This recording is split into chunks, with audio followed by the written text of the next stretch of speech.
This lecture is the last in the series of this 4TU MOOC, Entrepreneurship for Engineers. The previous 7 lectures have addressed the main aspects when developing a business plan for technology-based startups. Various other aspects are essential for the eventual success of the intended business, depending on the specific market, competition, or novelty of the technology. Thus, maybe at this stage, your plan is still very much under development, with a number of loose ends for which you would like to tease out the details. But don't panic. A startup is, after all, a search by an individual aimed at identifying the right business opportunity based on a sustainable business model. Therefore, it's important to consider the steps we discussed in the previous lectures, not as a staged process, but as an iterative one, in which you will repeat some steps until you experience your eureka moment. Your skills and experience are essential. It helps to identify what you're good at with respect to the activities you want to pursue. And if you lack the required skills, you should collaborate with others who do have them. You may have to share the benefits of your offer, but at least you can start and you do not have to develop the skills or resources yourself. Because if you do develop them yourself, it takes longer and the opportunity may have been taken by others. This is why Professor Howard Stevenson formulated entrepreneurship back in 1984 as the pursuit of opportunity beyond the resources controlled. This brings us to the opportunity, or more precise, the value proposition. What are exactly the pains your technology solves for your target customer? And is it meaningful for your customer to purchase your offer because the gains by far exceed the investment costs of purchasing? Remember that if your customer already uses an alternative, it may include switching costs and costs to learn about your new technology. It would be good to include these and develop a customer business case that is convincing. Pricing is key in the customer business case. In niche markets, you may be able to ask higher prices, and it helps to obtain a foothold in the market and gradually learn about customer needs and how technology holds in practice. But keep in mind that your beachhead should enable the opportunity to expand to other markets, providing scale effects to cover the costs of technology development. The difference between cost price and market price is important. Roughly, it is your margin. To ensure this margin is large with minimal effort, it's essential to focus on the minimum viable product. What are the key features of your offer that provide the most value for your target customer? Early customer contacts help you to understand the job he or she does and focus on those features that are most valued, the minimum viable product. It prevents you from developing features of your offer that are less valued but do cost time and money. Once the MVP surfaces, it's key to develop a business model to deliver the offer and capture the value it generates. Various business model strategies are possible. On many occasions, when delivering your offer, you may be dependent on business partners who will deliver certain value as well and also want to reap the benefits. The BE Connect tool helps you to map your various partners and how they provide and capture value. If you collaborate with partners, it would be great if they could cover the costs of prototyping or scaling the business.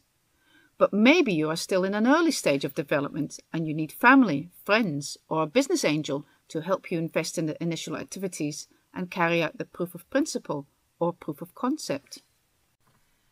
The significance of business partners is addressed in the example of the e-book reader by showing the role of complementarities that originate from other organizations.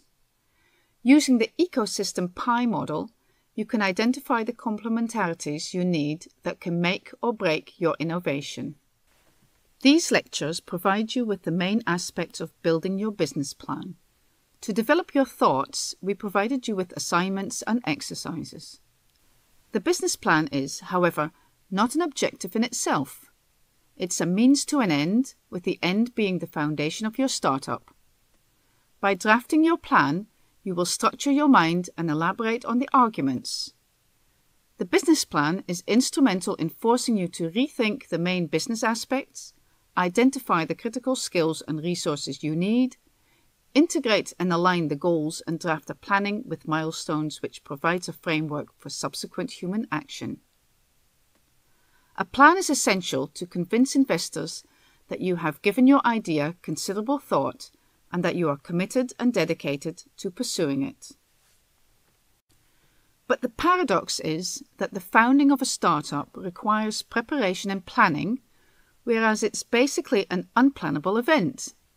Starting your company requires a bias towards action and a sense of urgency, but also demands patience and persistence.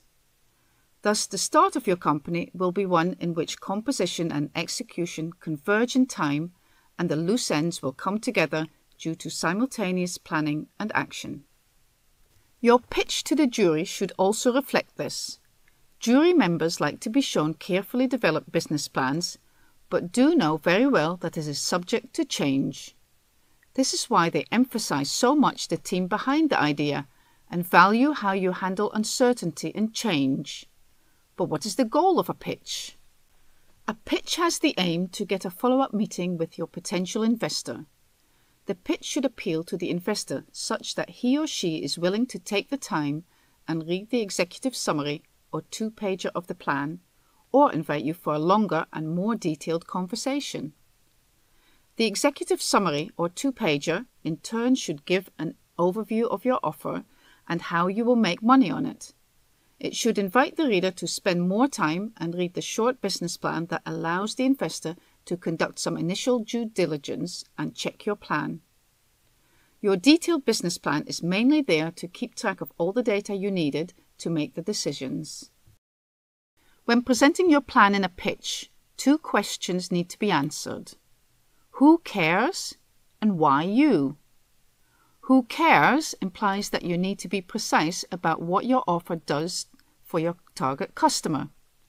Show customer empathy and that you exactly know what the customer business case is. Why you involves your passion about the offer, the market, and your vivid understanding of your customer. Show you're confident on top of it without becoming stubborn or arrogant. Documents on the lectures platform provide you with more tips and suggestions to structure your pitch. But for now, we want to stress not only to plan your startup, but rather plunge into it, get started and design the business as you create it. Learn from others and update or pivot your plan when needed, and make sure it will fly. Thank you for following our 4TU MOOC Entrepreneurship for Engineers, and we hope you enjoyed it and learnt a lot. For now, we would like to end the online 4TU MOOC lectures. Leave your desk and get started. Talk to people, your potential customers and business partners. Make sure your plan is viable, evidence-based, and convincing to investors.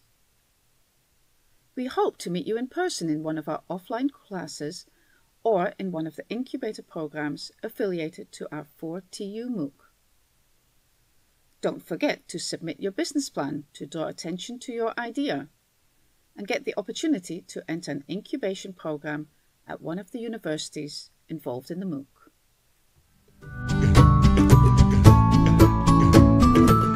You're still here?